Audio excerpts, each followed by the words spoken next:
What's up, YouTube? Kedgris here. This is my match reaction to Nottingham Forest 5. Sunderland 0.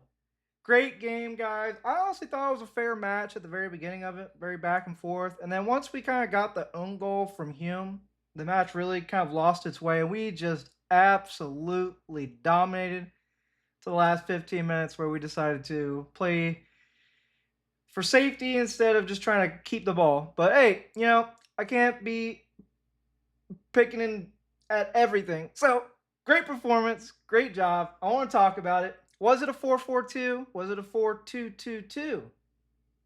I think it's up to personal preference, but let's get into it.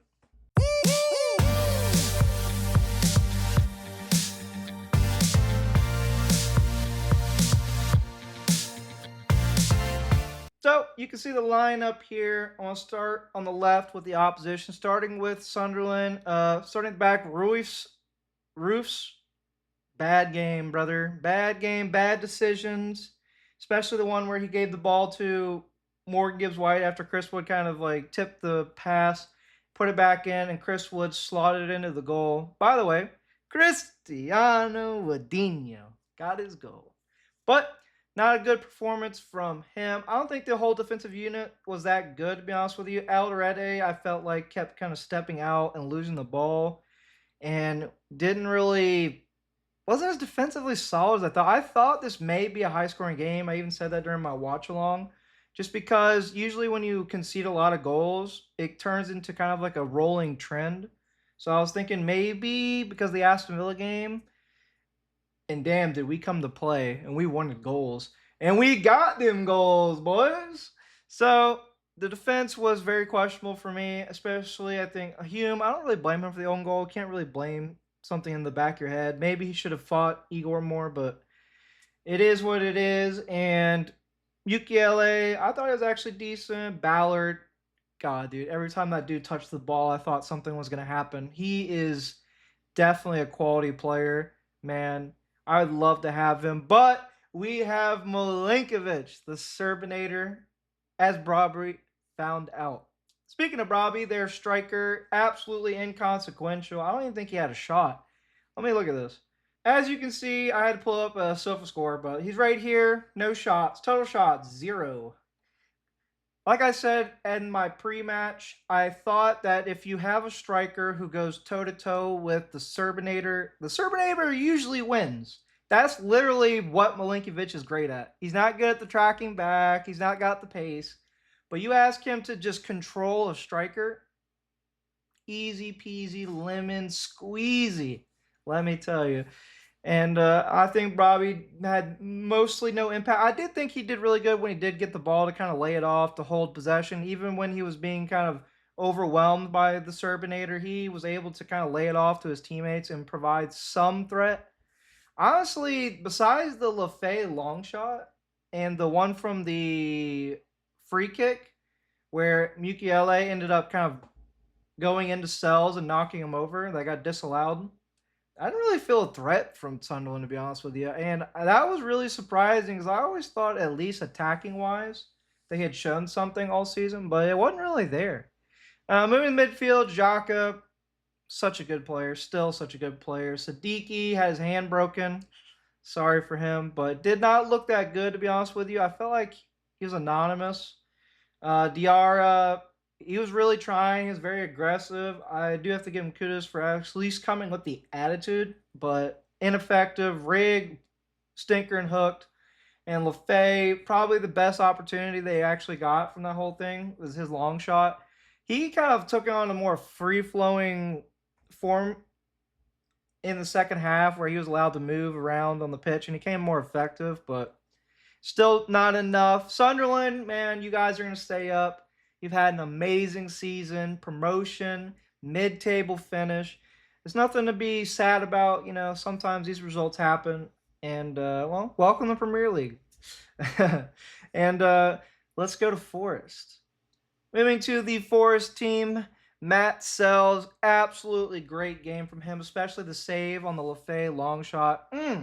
World class. World class save. If you actually watched it from Lefebvre's angle, that thing went out, curved in, dipped a little bit, and then curved again, and Sells saved it. Right hand, whacked it out of play.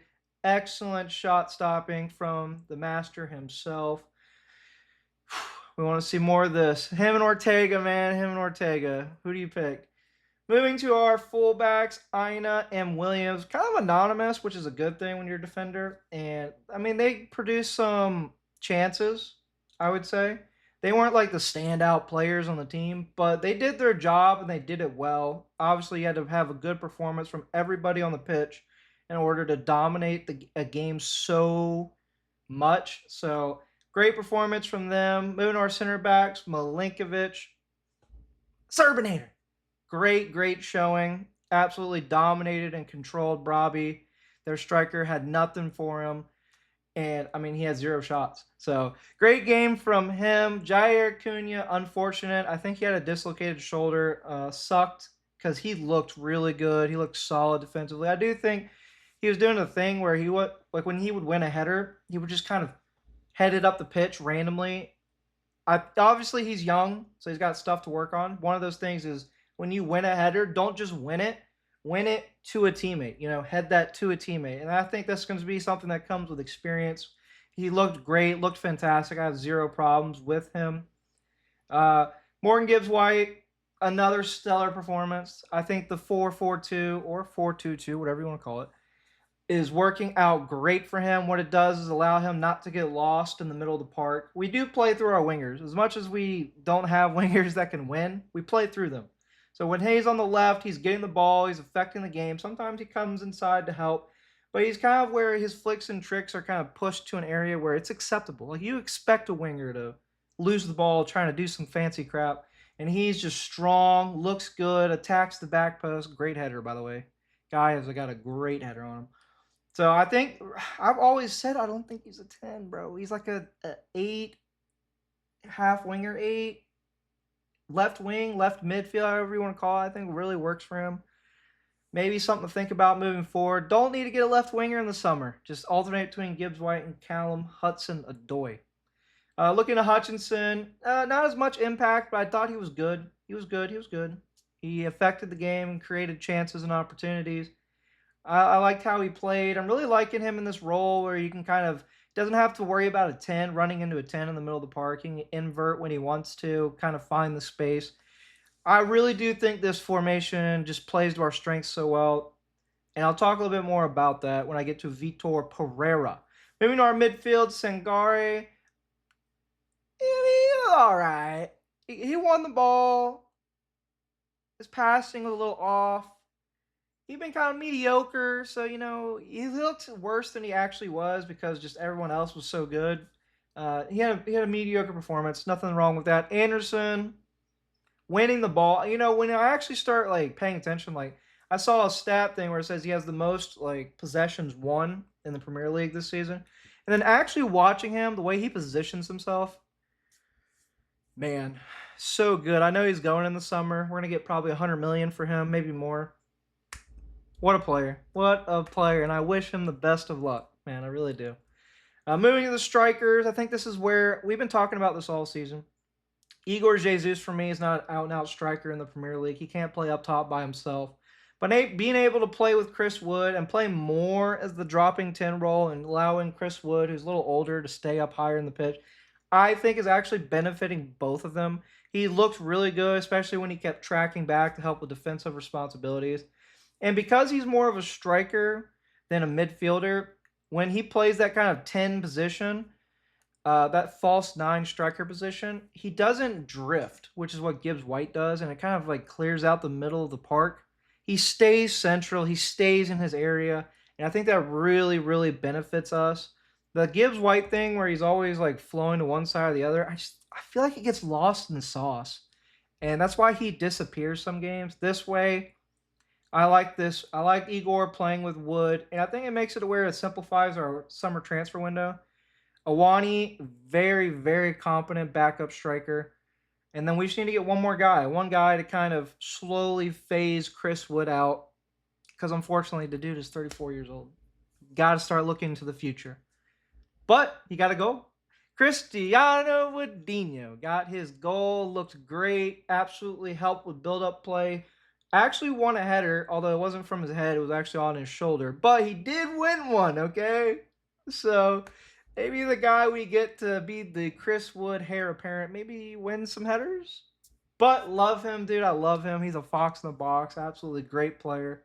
Um, I think he's definitely going to have a place in Nottingham Forest history. Maybe not as one of the all-time greats, but as somebody who you look back on, you're like, yeah, he was a good guy. He was a good for us, you know. Moving to the bench, Nicholas Dominguez came on pretty early for who was it? Sangare. That's what it was. Sangare. Came on for Sangare. I think honestly, very competent player. I have an argument to say that he should start over Sangare in this formation specifically. Just because it's a two-man midfield. Sangare's pace, it's not his thing. Unfortunately, I think Sangare is a great player, or I'd say great, but really good player. This formation probably suits Dominguez more because it's just two-man midfield. You need more mobility. Dominguez has got that mobility. Sangare, not so much. But, you know, it's neither here or there. Morato came on, wasn't really tested. He had a couple times where he got in trouble. His passing seems to have taken a dip.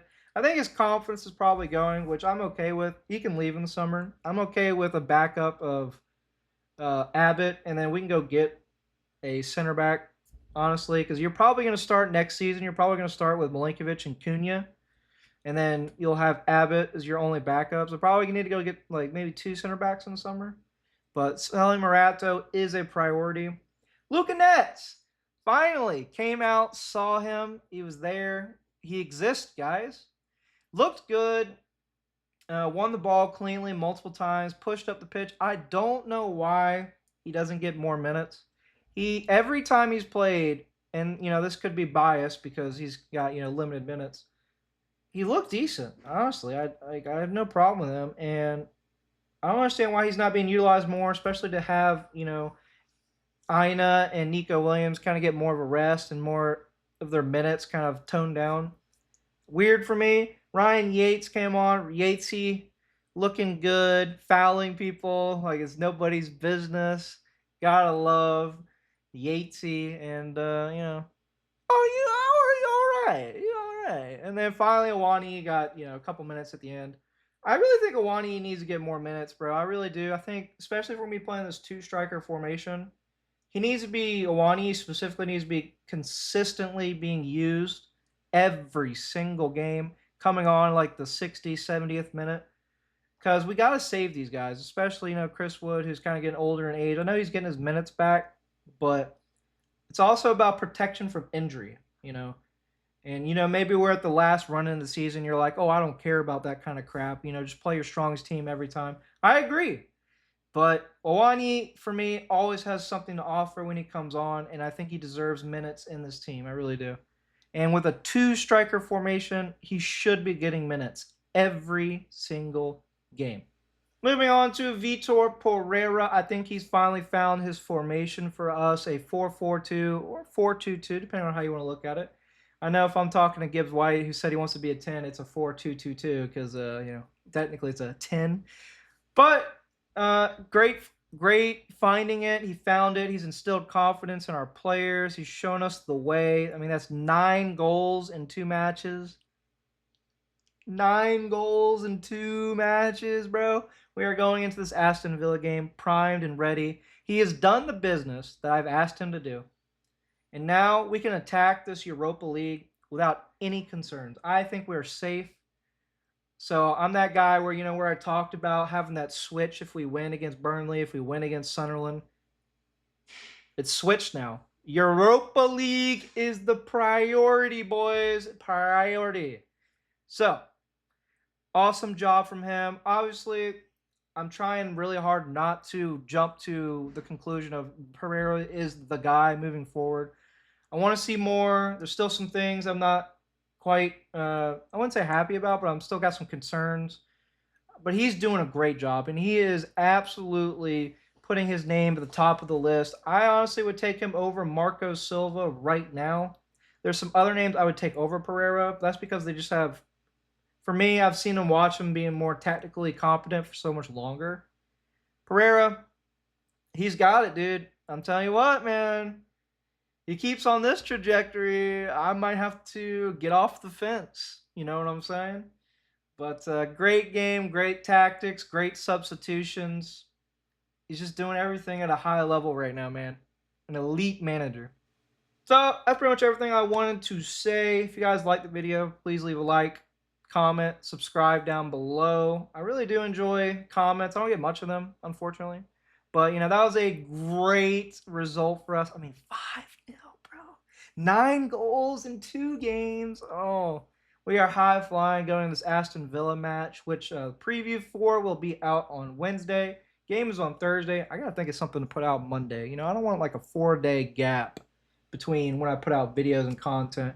I'm told consistency is key. Anyways, that's it for me.